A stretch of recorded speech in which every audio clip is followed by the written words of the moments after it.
always pretty nice. Very cool. Very cool. Yeah. Well, it's great to meet you. Thank you for taking a minute out. Likewise. I appreciate it. Sure. Yeah. And I would love to begin our conversation with, 4 years ago we were trying to figure this whole pandemic out. And I know every city's response was different. LA was a little bit more hardcore, Florida was lax, all of that. But how did you ultimately make it through that time period? And how did it change the way that you do things now? Sure. So I, at the time, was working for a big healthcare company. So it was particularly affected by the pandemic. The company's called DaVita. They're primarily thought of as like a kidney care company. I was working on a separate business for them, but I was supposed to be traveling very frequently to Denver, where they're based. I'm based in Los Angeles, and couldn't do it. So worked, mostly from home and didn't really travel, which was nice because my wife and I in May of 2020 had our daughter, our first kid. So it turned out to be this like, for a lot of people it's a horrible thing. For us, it was very positive because we got to spend a lot of time with the first kid and a new baby. Um, but yeah, I mean, it changed for me. It really changed the way I think about um, travel and how I spend my time. Most of my time is spent like this now, looking at people through a screen. So only in the last year and a half did I really start kind of getting back out there and traveling and meeting up and doing events and kind of, connecting with humans in the real world aside from my immediate little bubble in my family here. So it was a weird time. I really feel for people that had like school aged kids that had to like stay home and do remote learning and of course all the people that passed away, like that's the worst part of it. But yeah, I think it just made me realize how fortunate I was to have, a desk job and be a keyboard jockey and get extra time with my kid and that everybody stayed healthy. All my folks, my wife's folks, everybody made it through healthy and our baby was safe and healthy with us, and so that's really what I cared about, was keeping everybody safe and healthy. And then on the flip side, working in a company that took care of very sick people, it was really important that we tried to do everything we could to keep them healthy as well. So let's get to the heart and soul of what you do on a daily Yeah, basis. sure. I want to put you in front of a bunch of third graders. It's career day. And one of the kids says, "Hey, what do you do for a living?" How do you Yeah. answer them? Third graders. So I would tell third graders that I help people figure out how to get other people to use the stuff that they make. So, zooming out for a moment and talking about it from an adult to an adult, we're a growth consultancy.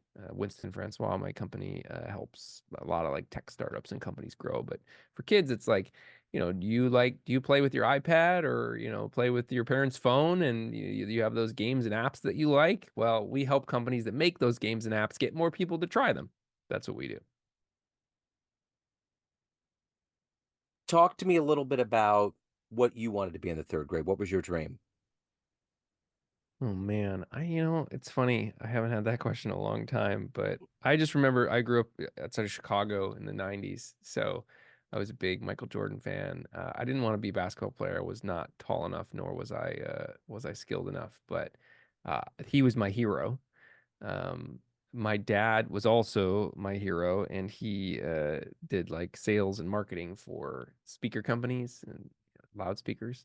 So it was pre-iPod days. So, people actually listen to music with speakers in like a living room.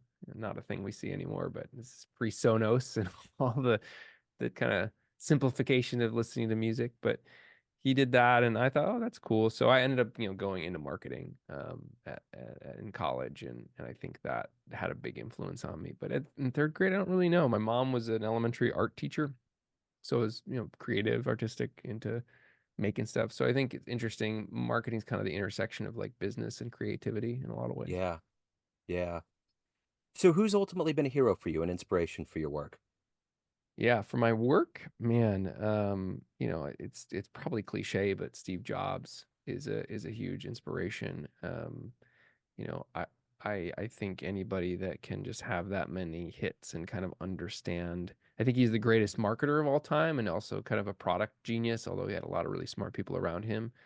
Um, maybe that's cliche, and I think, somebody who's polarizing figure now, but when you look at the things he's built, I'm a big fan of what he's built. I'm not a big fan of his kind of way he operates. But Elon Musk, to have created this electric car business, to have sent, rockets into outer space and satellites and working on going to Mars and digging really big tunnels to try to fix traffic and putting brain implants in people's heads.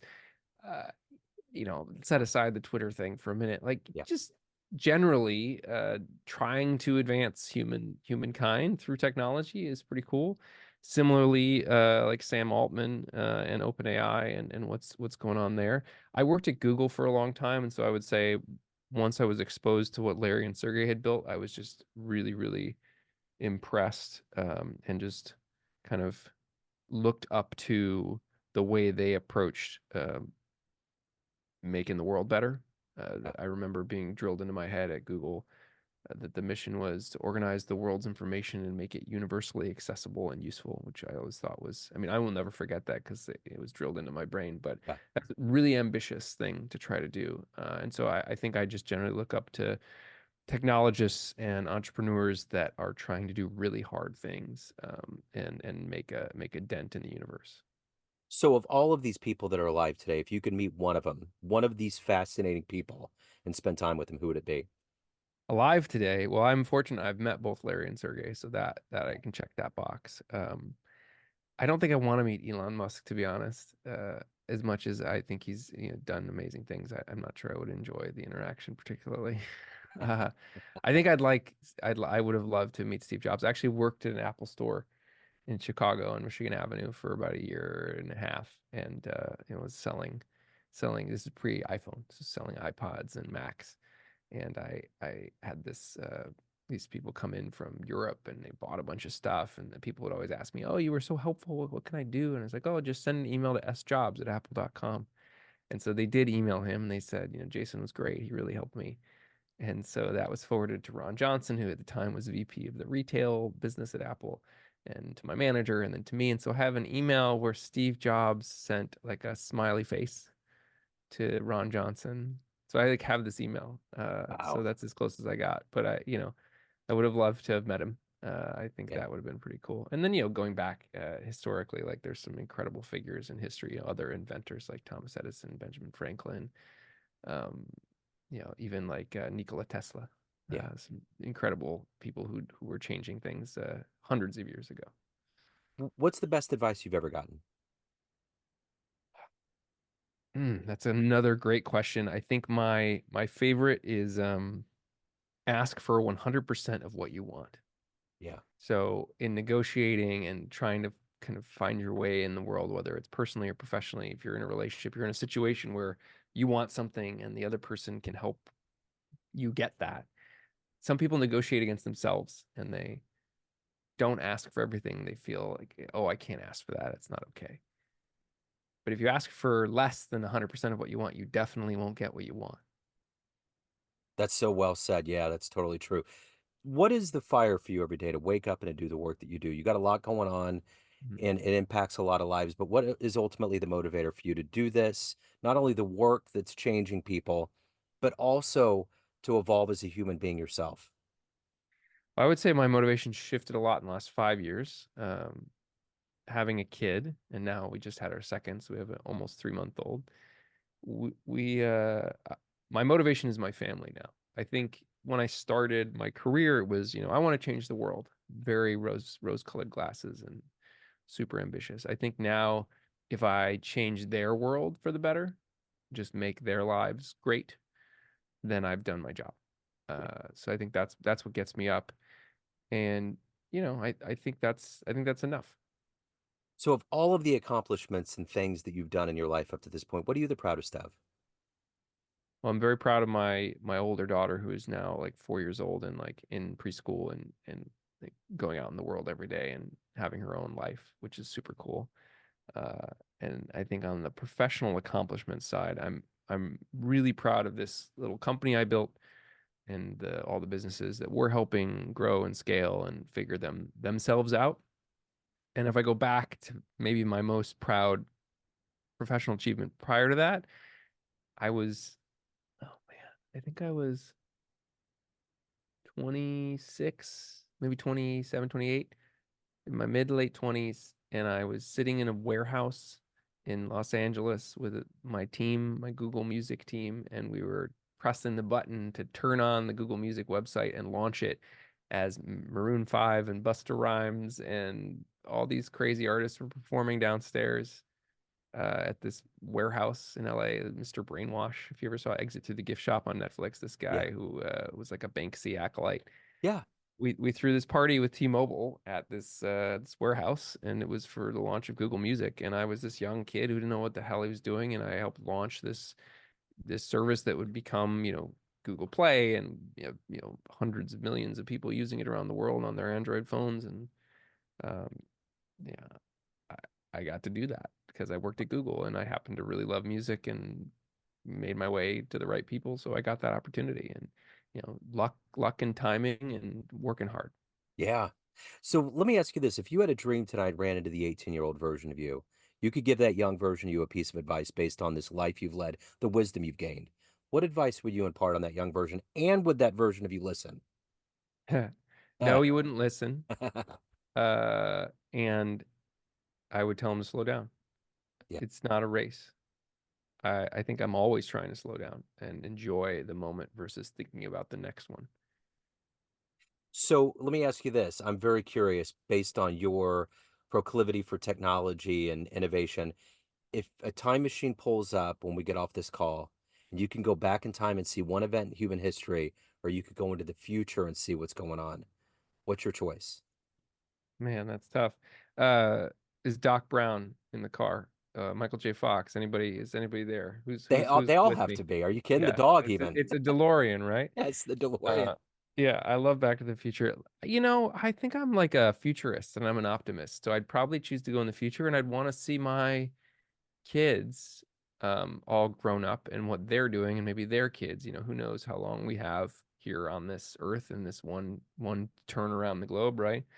Um, you know, Fast forward 80, 90, 100 years, maybe not 100, but however many years, my both of my daughters are still around, but they now have a huge family of multiple generations, and I'm gone.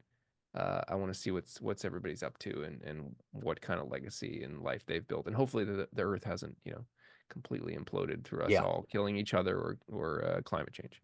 fingers crossed. Yeah. So, as a Chicago MJ guy, what's the one game if you could go see? Where are you going? What's the one game? Oh man, I don't know. I think it was the finals. I forget what year it was when he was like sick with the flu, and he Yeah, still played and like scored like 40 points or something, and won. And I think yeah, even I don't remember if that was like the final game or not, but yeah, I mean there were so many. It was incredible. It was a cool time. We were not wealthy growing up. I did not go to the games.